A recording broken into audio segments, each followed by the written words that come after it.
ratcheting belts, eye protection. You're a dork. You wanna look good when you're shooting. Put yourself on some shades. I do something that a lot of people don't do. It includes this plastic bag from IKEA, which I love IKEA products. So what we're gonna do at the end of each day is we're going to put our ammo in our Ziploc bag, sealing it all up, keeping your ammo fresh and maintaining the spring on your magazine. Extra magazines, that's for people that miss.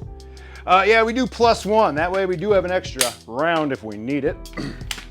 And then we're good to go.